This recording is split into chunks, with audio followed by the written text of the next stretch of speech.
How far back do you have to go before you can find a common ancestor between an orangutan and a human being? What scientific evidence do you have to support that? I admire your faith. God existed before space existed. The purpose of science is to seek the truth. God created the universe, and the rest of the Bible is to tell us because He wanted a relationship with us. You either believe nothing did it or something did it. What makes more sense? Are you ready for the final, most complicated question of all? I am here with Mr. Bret Taylor. Mr. Bret, could you go into your background a little bit? Tell us who you are, what got you into Christianity, and most importantly, the topic of evolution. Absolutely. I'm Bret Taylor. I'm an old man. I'm 74 years old. I became a Christian when I was in high school. And my background is I'm a math teacher. I've taught math in high school for 1 year, taught at Naval Nuclear Power School for 6 years, and then I taught at Lake Sumter State College for 31 years. And I taught math, everything from arithmetic up through calculus, statistics, and all math from the calculus level down. So that's my background.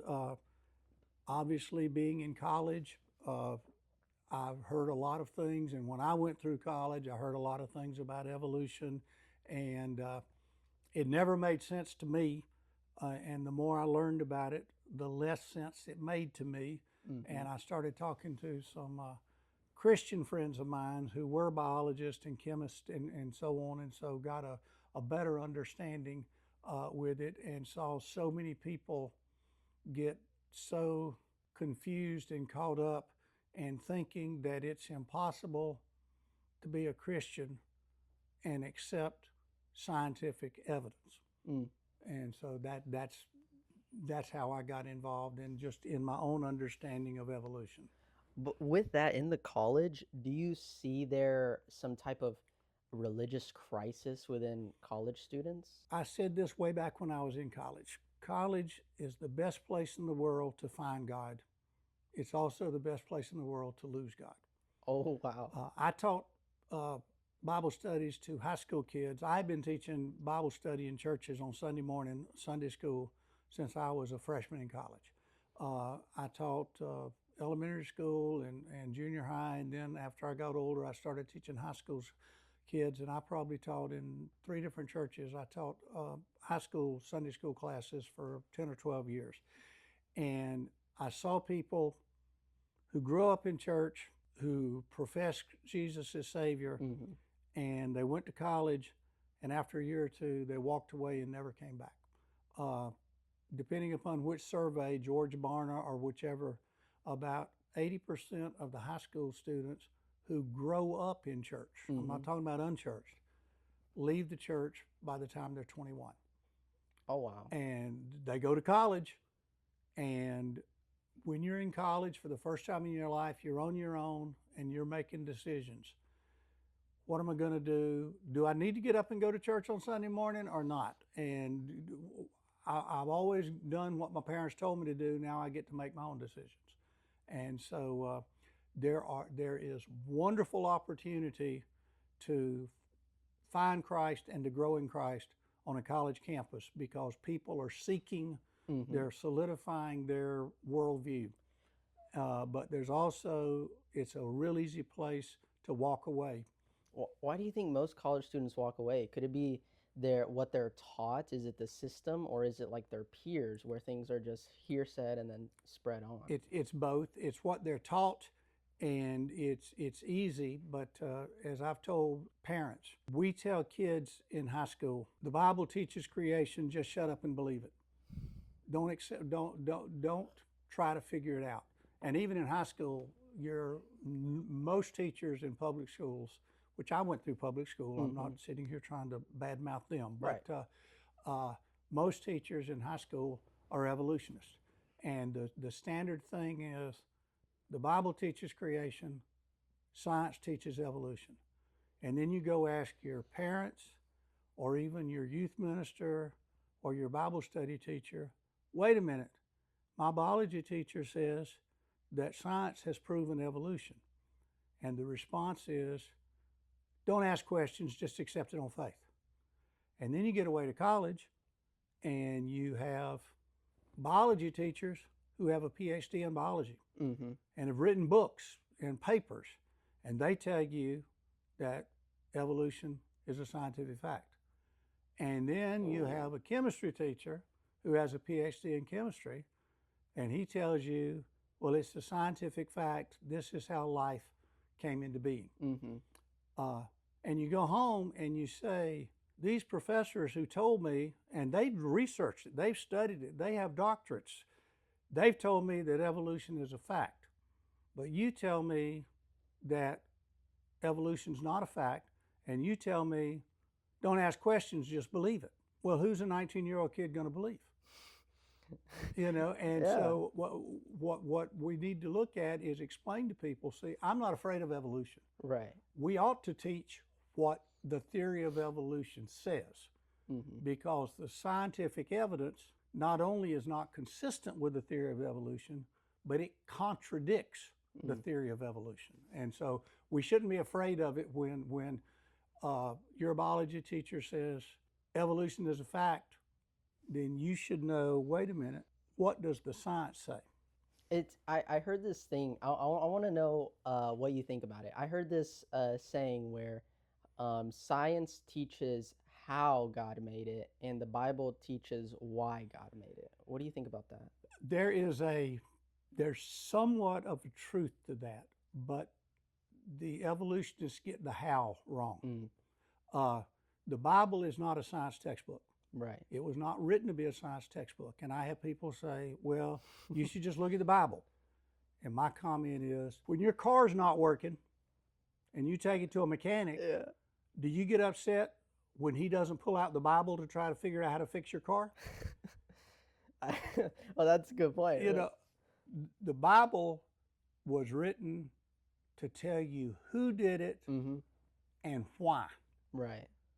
Now, the Bible does not contradict science at all. Right. The Bible doesn't lie. Mm-hmm. The scientific evidence is consistent with everything the Bible says. But the Bible was not written to explain to you DNA. Right. The Bible was not written to explain to you how I'm just recovering from knee surgery. All the complexities of the muscles and bones and tendons and ligaments around your knee and what happens when you have to get knee replacement and how that heals. That's not the purpose of the Bible. But it doesn't contradict anything they say. Right. So the Bible tells you who did it and why. Mm-hmm. The Bible is not written in that sense specifically to tell you how. Right. But exactly. nature tells you how. And the purpose of science is to look at the evidence and see how it was done. That's the purpose of science. But you gotta look at the evidence and come to the correct conclusion. Mm-hmm. Well, then let's talk a little bit about what like the definition of evolution is, because you stated that they get it that the statement was somewhat accurate, but they get evolution wrong. Like it doesn't mean what most people would think it means. Yep. So what is evolution? Well, see, that's a great idea. That's a great question. And when I was at college and talking to my peers, other professors, or students, or whatever, the question was, well, Bret, do you believe in evolution? And I'd say, what do you mean by that? Now, I've learned over the last several years that that is one of the first questions you should ask anybody when you're getting into a theological discussion, Mm-hmm. because words mean things. Okay. And we need to all have the same understanding of a word. Mm-hmm. So, evolution, do you mean minor changes within a species through long periods of time? Mm-hmm. Sure, I believe in evolution. Human beings are faster, stronger, taller, bigger than they were 200 years ago. Just look at the world records in track and field, et cetera. Just look at the NBA. Human beings are evolving physically, Mm-hmm. but they're human beings. On the other hand, now that's what is commonly called microevolution. Uh, Gotcha. birds. Birds adapt to their surroundings. Animals, bison, have more fur in colder weather, etc., and so on. But those are minor changes within a species. Uh, the macroevolution is all life evolved from a common ancestor. Mm-hmm. And to believe that, you have to believe that whole different topic. Where did that first common ancestor come from? But let's give you that there was a simple one-celled animal. Mm-hmm. You have to believe that some amino acids got together in just the right form and formed some proteins. And these proteins got together and formed some DNA. And then this DNA directed somehow to get a one-celled animal. And that one-celled animal figured out how to replicate itself, and it did. And over billions of years, through millions of minor changes, some of those descendants evolved into grass, and some into grasshoppers, and some into whales, and some into bald eagles, and some into a platypus duckbill, and some into a being capable of making rational thoughts and moral decisions. And it all happened with no outside intelligent force directing it. I think that takes more faith. No, I don't believe in that. And when somebody tells me they believe in that, my first response is, Oh, wow. I admire your faith. Yes. I could never have that much faith. I would need evidence to support what you just said with it. So we have a discussion, and normally when we start talking about science and we start asking questions, the people say, well, this happened and then this happened. And I say, what evidence do you have? And they say, well, we're still looking for it. My comment is, wait a minute, I thought we were talking about science. You're talking about faith. You're accepting something without the evidence to support it. I thought that's what you define faith to be. Now, I'm not a biologist. I'm certainly not a microbiologist. I'm not a chemist. I'm just a math teacher, and mathematicians tend to be logical, and we look at things and say, okay, this is what we know, therefore we know this, therefore we know this, therefore we know this, therefore we can conclude this. I look at the evidence does not support what the theory of evolution, macroevolution, says. So, do you think that your experience as a math teacher has kind of helped you to form this understanding of how to take this idea of evolution, or do you think it's more of like your biblical understanding that helped you form these ideas of evolution? It's a combination of both. Math teachers, if you look back in history, a lot of mathematicians were philosophers, but a lot of theologians were philosophers. Philosophy works like math in you start with a premise. This is what we accept as a fact. And from that premise, you proceed and say, well, if this is true, then we know this is true, then we know this is true, then we know this is true. And you reach in math a proof. Anybody who took geometry in high school knows what a geometric proof is. And so class. I look at it, and even back before I was a Christian, evolution didn't make sense to me. And I had people trying to explain how this happened and so on, and I'd just say and that was from a very elementary point of view.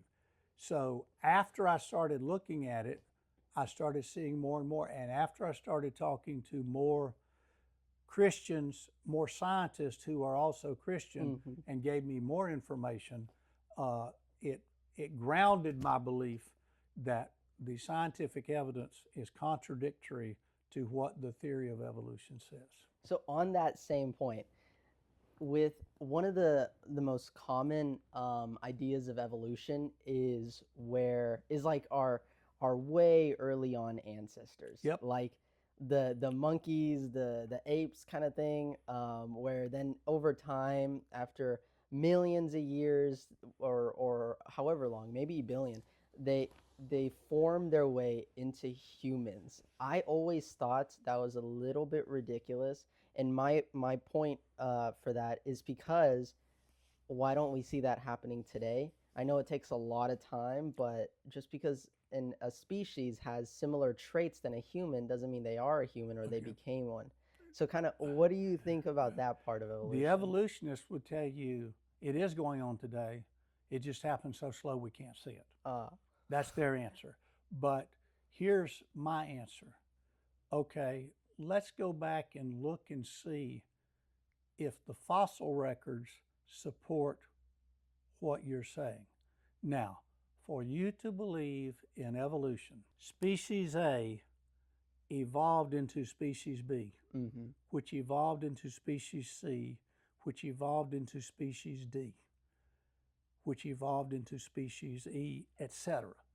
There should be literally hundreds of thousands of chains Mm-hmm. of those evolutionary things. And I will ask an evolutionist, give me the longest one. Give me the one that the fossil records show that this species evolved into this species. And they will come up with some answer and say, well, we had these animals, and then 1,000,000 years later, or 1,000 years later, or 100,000 years later, we had these animals. And they have some similar characteristics so that we know this evolved into that. And I say, wait a minute, how do you know that?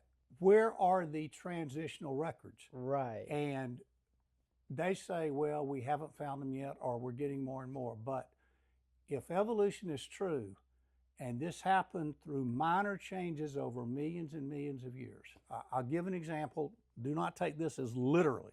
Okay. Let's just say, are you a cat person or a dog person? Oh, dog all the way. You're a dog person. All the way. So let's say a cat evolved into a dog. Okay. Okay? Because dogs are superior. Right. As Mark Lowry That's would, right. as Mark Lowry would tell you, dogs go to heaven, There you go. but cats go to hell. That's right. Okay, so I agree. So if cats evolved into dogs, there should be some species halfway between a cat and a dog. Okay, a bear. You would agree a bear has some characteristics similar to a cat. It can climb trees, it has Your claws, etc. But it also has some characteristics of a dog. It's bigger, etc. So a cat evolved into a bear, which evolved into a dog. Well, wait a minute. Where are the fossil records that here is something that is 50% cat and 50% bear, or 80% cat and 20% bear, or 90% bear and 10% cat? You would have these intermediate species. We have none of those. Anytime a fossil is found, it can be classified and identified as to what its species is. There is no species that is half bird and half mammal. Now, there are species that have some of the characteristics of a bird and some of the characteristics of a mammal, but they are classified. This is a mammal. You know, and then there would be so many. If what you're telling me is it happened over millions of years, billions of years, through small intermediate changes, then the fossil records should be filled with them. Do you think, okay, so one of the things I see a lot being told to folks my age, and of course, you know, anyone at any ages, but what I see a lot is that the museums where they have fossils and giant skeletons of dinosaurs and stuff, that all of those, well, not all of them, but they'd have like these little fossils, little skeletons, and saying that those evolved to what is now known this, that, the other, like a dodo bird to a chicken. What do you think about that? Where's the fossil record that shows that? You know, I sure don't have it. Now, okay, a dodo bird evolved into a chicken. Well, how do you know? Because we used to have dodo birds and today we have chickens. And somehow they evolved. Well, my response is, I thought we were talking about science. You're talking about faith. You're talking about accepting something without the evidence to prove it. Right. So there should be some along the way. There should be some line. It's funny. There's a lot of evolutionists that talk about Christians believe in the God of the gaps. Anything that's not explained, there's a gap. God did it. Well, evolutionists believe in the tree of life. But if you look at the tree of life, there are gaps all over. Well, this evolved to that, but we don't know what happened in between there. And this evolved to that, and we don't know what happened in between there. So they just accept it on faith. Is it just simply that they're two completely different species? That's what the scientific evidence says. The example that a biologist gave me years ago was, what did a turtle evolve from? Now, here's why. Turtles have hard shells. They fossilize easy. We have literally millions of fossil records of turtles. If you go back and look at the paleontology of the fossil records, we're going along, fossils appear, turtles appeared. Just suddenly, right there were turtles. They're all over the place, etc. Well, where did they come from? We don't have anything that all of a sudden we just got a turtle. I'm once again, I'm not the paleontologist, but I heard one several years ago, and his talk was, it's not the tree of life, it's the lawn of life. We actually have, okay, here's the fossil records and here's the timeline. Here's the species, it started and it moved and it's extinct. And here's another species that started at a different time and it may have gone extinct quicker. And here's another species that started at a different time and it may still be alive today. And here's another species. But the species, the fossil records are, species never go to another species, or if they do, there is no fossil record of how they did it. And when I was in college, there was something called, it used to be called the hopeful monster. And then they changed it to punctuated equilibrium. And the way they explained it, now evolutionists do not accept this anymore, but this is what, when I was in high school, that an alligator laid an egg and all of a sudden a bird was born. That was the punctuated equilibrium. That was wow. And they believe, because that's what fossil records show. Here's a species, now here's another species. Well, where'd this other species come from? Well, it must have come from this one. But now it's like there's been slow evolutionary, and I have asked biologists this. I think it's a real simple question. We heard when I was in college, humans evolved from apes, and specifically chimpanzees, because chimpanzees were closest to a human. Well, now we know through DNA that actually an orangutan is closer in DNA to a human than a chimpanzee is. So I asked the question, did a human evolve from an orangutan? Did an orangutan evolve from a human? Or did they evolve from a common ancestor? The answer is always they evolved from a common ancestor. And I say, what is it? Exactly your answer. It's just, yeah. And I say, well, wait a minute. What was the common ancestor? Well, you go all the way back to that one life form, and I said, wait a minute, something happened in there, but here's an orangutan and here's a human. They evolved from something, but you don't know what they evolved from, but you believe they evolved. There was some ancestor out here that some of its descendants became an orangutan and some became a human, but you don't know what that was. Well, what was its ancestor?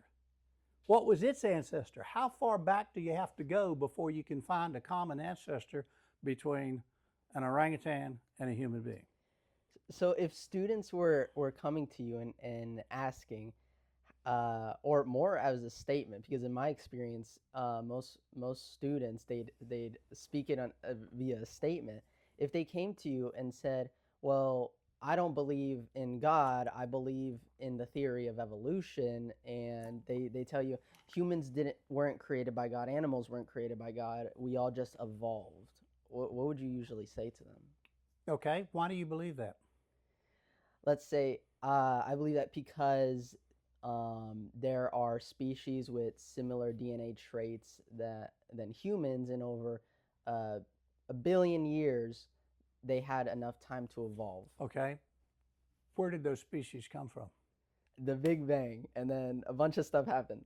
Okay, so a bunch of stuff happened, and what happened? Over time, uh, with enough mini Big Bang explosions, creatures came to be, and through different uh, trials and tribulations, they appeared as humans. So you believe that some amino acid, and once again, you need to talk to a chemist to let them show you just how hard it is. There is a guy that I would recommend that everybody Mm-hmm. look at on YouTube. His name is James Tour, Dr. James Tour. His specialty is abiogenesis, the beginning of life, the creation of life from non-life. And he can explain it far better than I could. But the complexity of some amino acid got together and created some protein. Protein got together and created DNA. Now it's really interesting because biologists will tell you that you have to have DNA to create protein, but you have to have protein to create DNA. So you have the old chicken and egg syndrome. But anyway, and then that created somehow a one-celled animal. And that one-celled animal somehow knew how to replicate itself. And through millions and millions and millions of years, those descendants evolved into, as I explained earlier. Mm-hmm. I admire your faith. That is how you think it all happened. What scientific evidence do you have to support that? Wow. You don't have the fossil records to support it. You don't have what I would say simple logic to support it. Mm-hmm.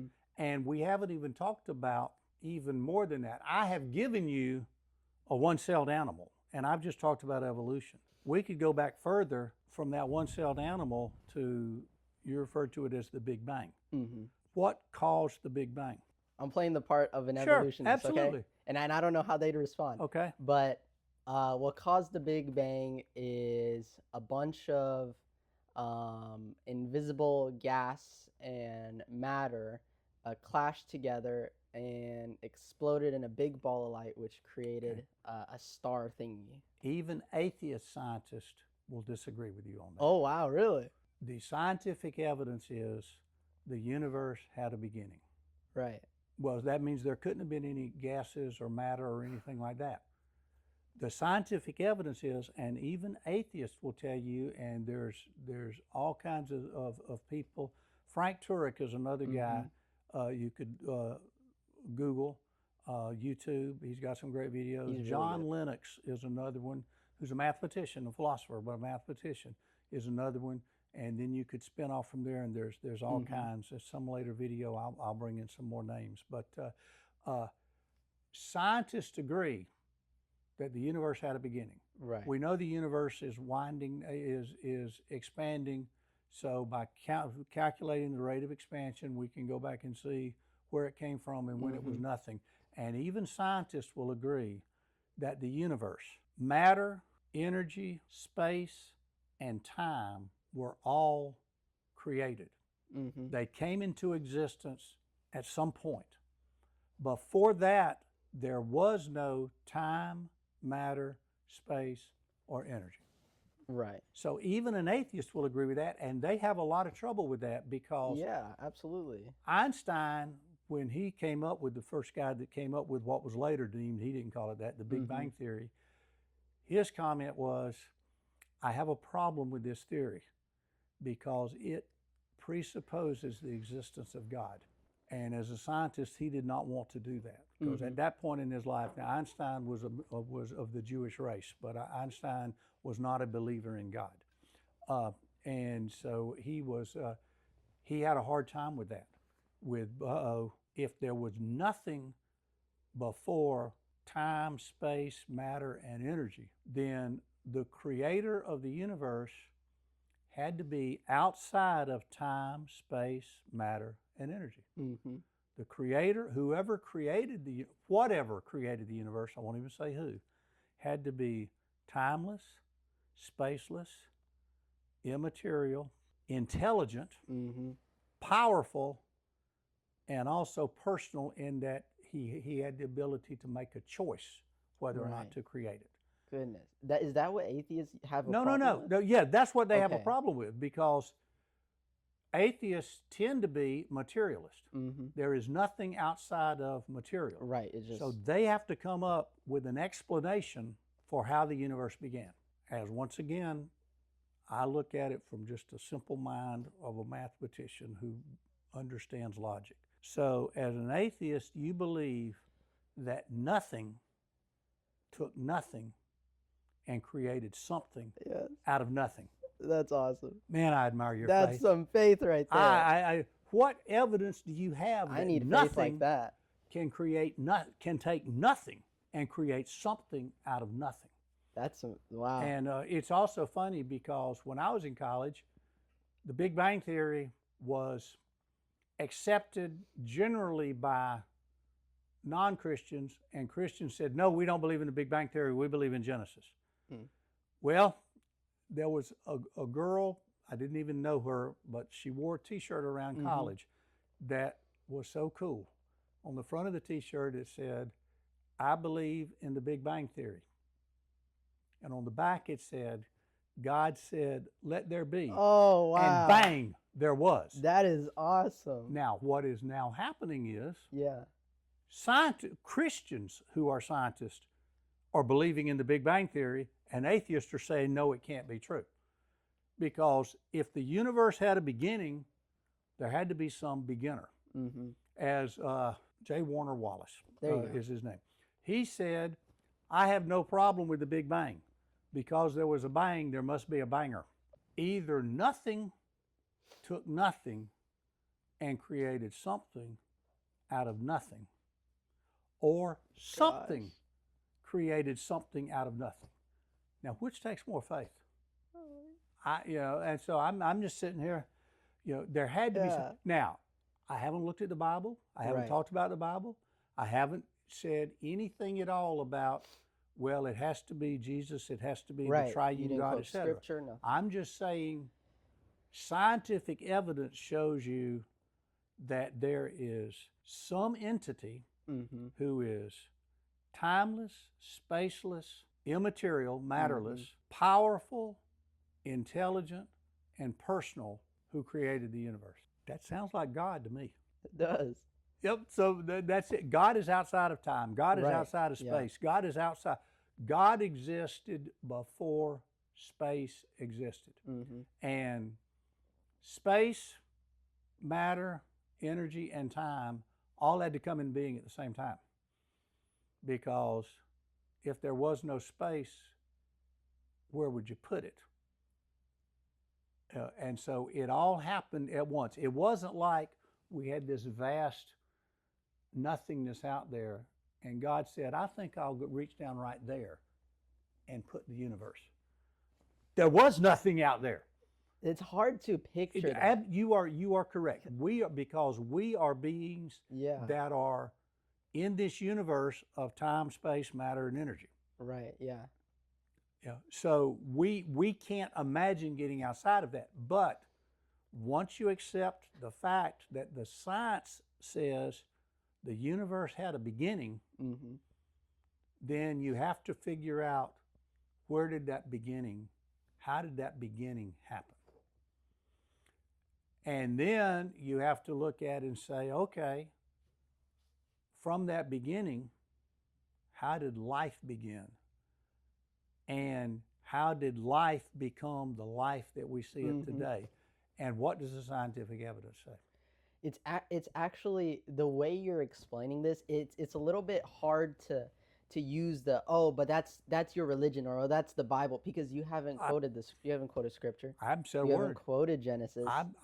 I'm the, talking. the I'm talking about science. yeah, the closest thing I'm you've not gone talking to. about faith. I'm not talking about religion. I'm Yeah, not. absolutely. I'm talking about science. And what does the Absolutely. scientific evidence show? I'm trying to imagine. Well, how can somebody refute that claim? Because the closest you've gone to kind of using scripture or religion, so to Yeah. speak, is the girl's shirt with the front and the Yep. back. That's like the closest thing. Yep. So that's it looks like, it sounds like, I mean, before Christians were kind of adopting the Big Bang theory, that atheists had that, but Yep. now that Christians have adopted it, atheists turned away from that. Well, So is not it all Christians have adopted it, okay? but Gotcha. most Christian scientists, and I don't mean the religion, I mean Right, right. scientists who are Christian, have agreed that the universe had a beginning. Mm-hmm. So once you agree the universe had a beginning, now you start looking at the scientific evidence and say, how did it begin? What caused it to begin? And you look at the scientific evidence, and the evidence is something outside of the Right. universe had to cause it. Why do you think atheists kind of don't want to? Well, this is a biased question, Yeah. but why do you think atheists don't want to admit that there is a creator, a God, specifically? Great question. Do you I'm think gonna it's like humility, ego? Do you I'm think it's they don't want to give up I'm themselves? going to answer that question, and then I'm going to go off on a tangent because That's that fine. question probably deserves another whole Oh, hour it's discussion. a whole. But here's what happened. I don't want to believe in a being out there Mhm. because it may impact the way I live, That's true. and I want to be in charge of the way I live. I'm perfectly happy with the way I live, Right. and I don't want to think about, uh-oh, there may be a being out there that I need to change my life. Mhm. Uh, the old poem, I am the master of my fate, I am the captain of my soul. I'm in charge of my life and I'm perfectly happy. So that's the Right. underlying Right. reason that I don't want to know. Mhm. And I'm not talking about just the Christian God or the Jewish God or Hindu or Mhm. Islam or whatever. Right. If you start believing in a being outside, then it may impact the way you live, and I'm perfectly happy. But here's what I am convinced the atheist scientists believe: Mhm. there is nothing in the universe smarter than a human being. Now, this is another whole thing that I Right. love to talk about, but here it is in a nutshell. If you accept as a premise there is nothing in the universe smarter than a human being, then you have to try to figure out how all of this happened. Now, every argument starts with a premise. Mhm. Uh, the Declaration of Independence says, we hold these truths to be self evident. Mhm. Okay, we're not going to explain, justify, tell you why they're true. Self evident. Even an idiot can plainly see. We just accept it as true. Right. Now, in geometry, you have five. It's called postulates, but they're Right. premises. And so you make all your proofs based on those five postulates. Between any 2 points, there's one and only one line. Those types of things. But you accept those as true, and then you move on. Well, if you believe there is nothing smarter in the universe than a human being, then you have to explain, how did this all get here? Now, let me tell you what that means is, you look at a telephone pole Mhm. and you say, well, that was designed. Some human beings went and cut down a tree, etc. Then you look at an oak tree and you say, well, that just evolved naturally. You know, you look at a stuffed teddy bear and you say, well, that was designed. It was made in a manufacturer's thing. It was made. But then you look at a grizzly bear and you say, well, that just evolved. You know, that with no, you look at a light bulb, like you've got lights Right. around here. Well, that was made. It was made, et cetera, and you Right. can explain how. But you look at a star and you say, well, that just evolved. There was no intelligent force acting It's on an that. explosion. And the reason is you have to believe there's nothing smarter in the universe than a human being. So if a human being can create it, it was created. But if it's too complicated for a human being to create, it must have evolved naturally. There can be no other explanation because there's nothing in the universe smarter than a human being.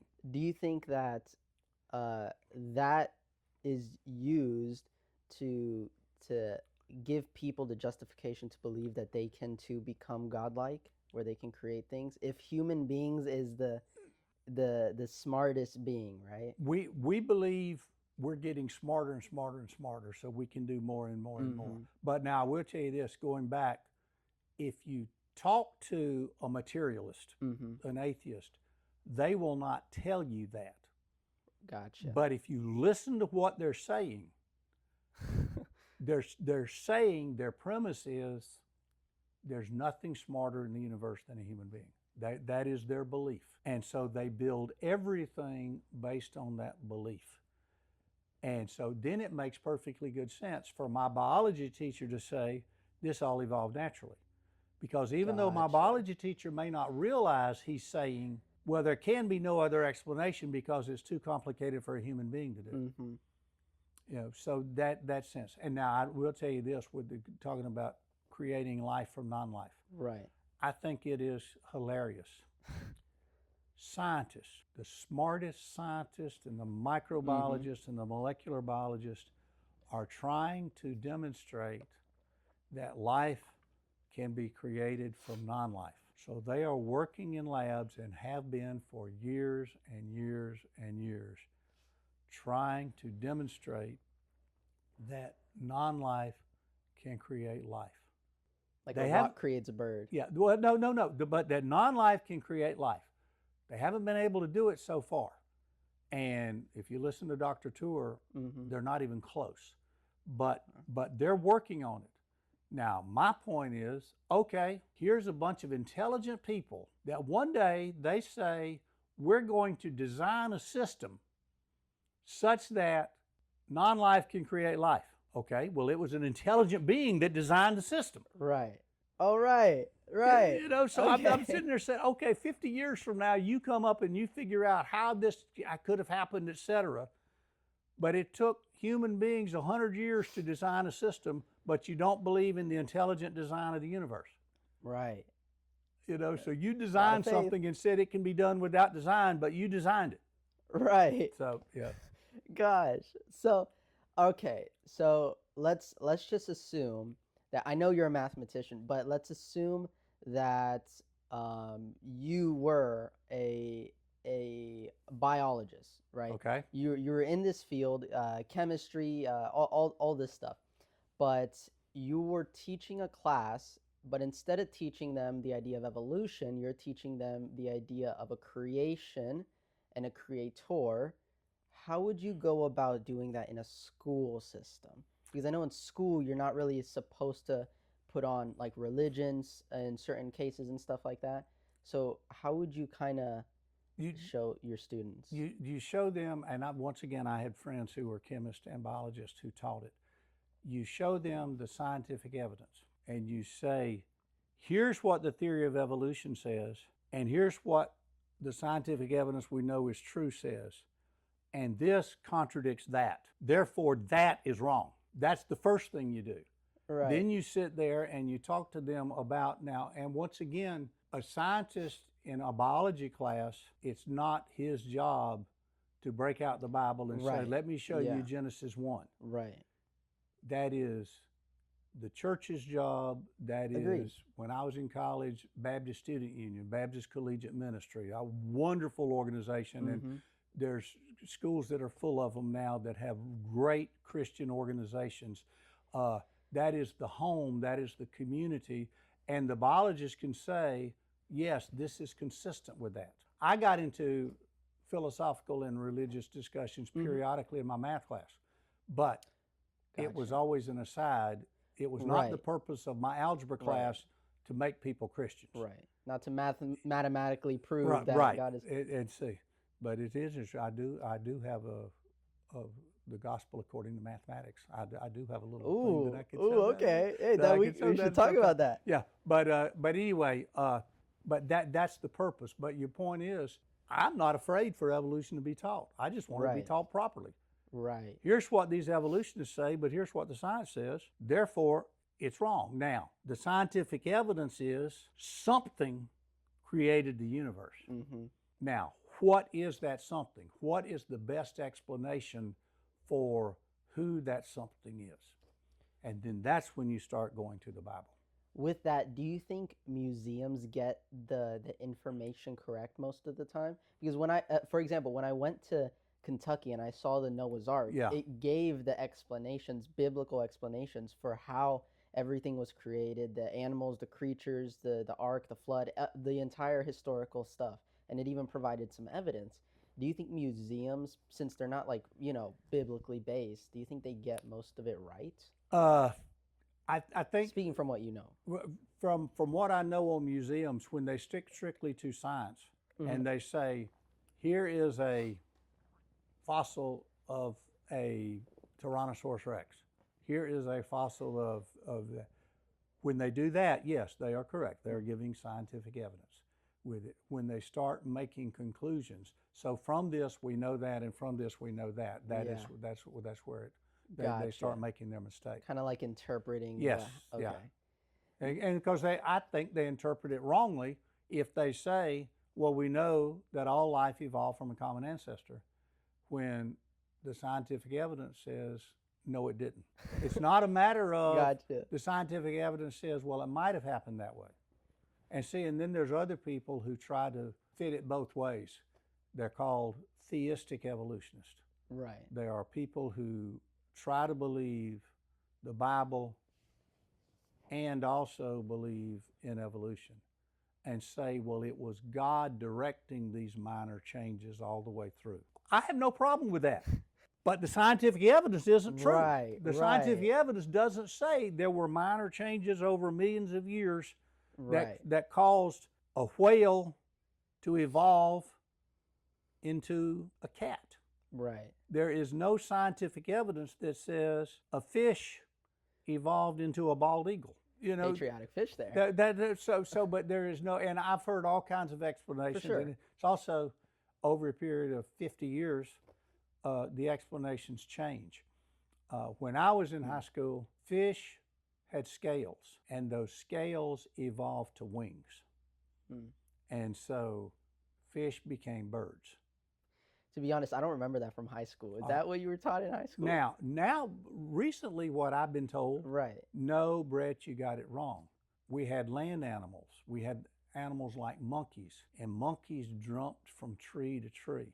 And over time, over millions of years, they could jump further and they could jump further. And so the fur evolved to feathers.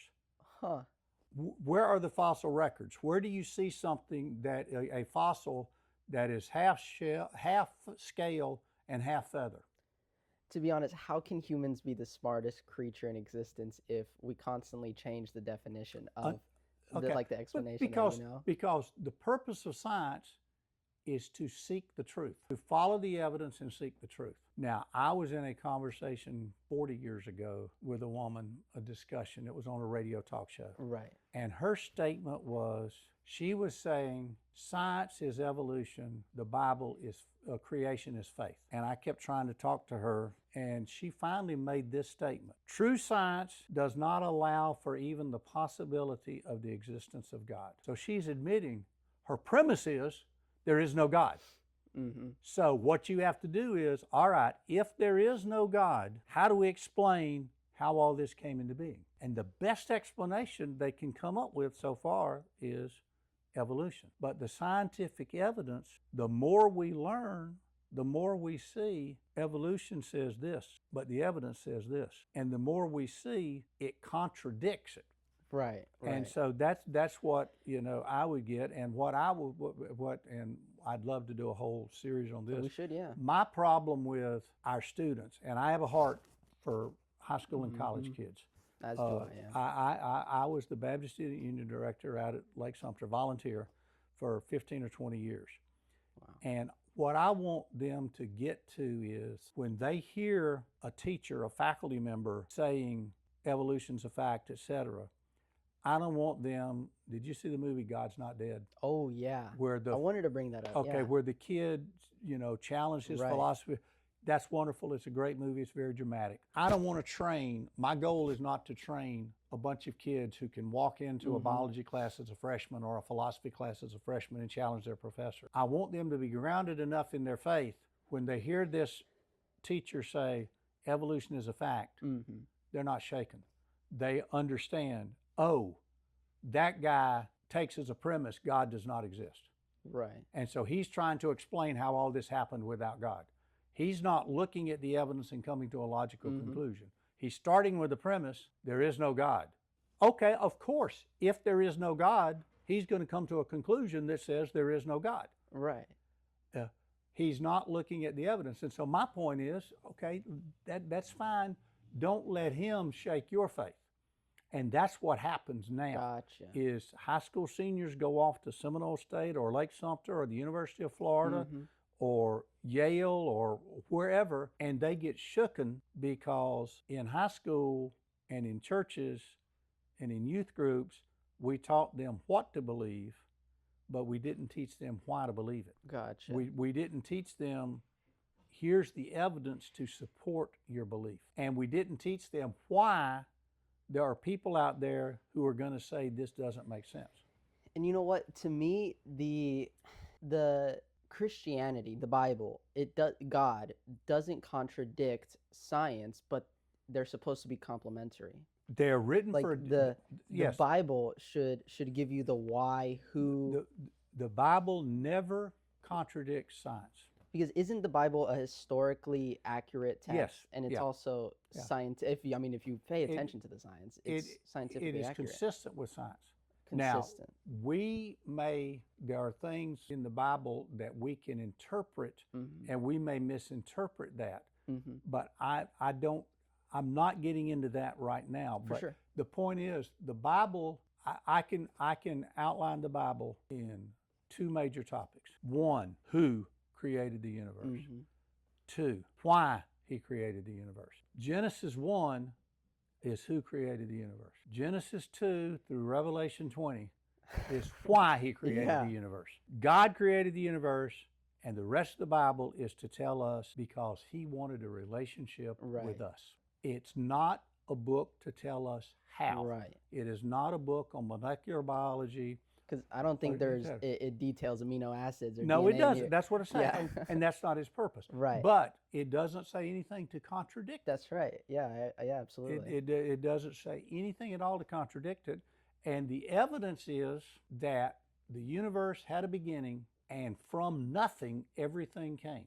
Either nothing took nothing and created something out of nothing, or there was something who was timeless, spaceless, immaterial, powerful, intelligent, and made a choice to create the universe. Science can't tell you who that creator was. That's the purpose of the Bible. Hey, there But you go. science can tell you all the evidence is you either believe nothing did it or something did it. What makes more sense? Well, one requires a lot of faith. Yeah, absolutely, absolutely. And we could get into a whole topic on. We have let the world define faith for us. Faith is not belief without evidence. Faith is belief that leads to consistent actions. Actions consistent with that. Right. We exercise faith every day. You sat down on that sofa because you had faith that it would hold you up. The faith in the sofa, your belief led you to sit down on that.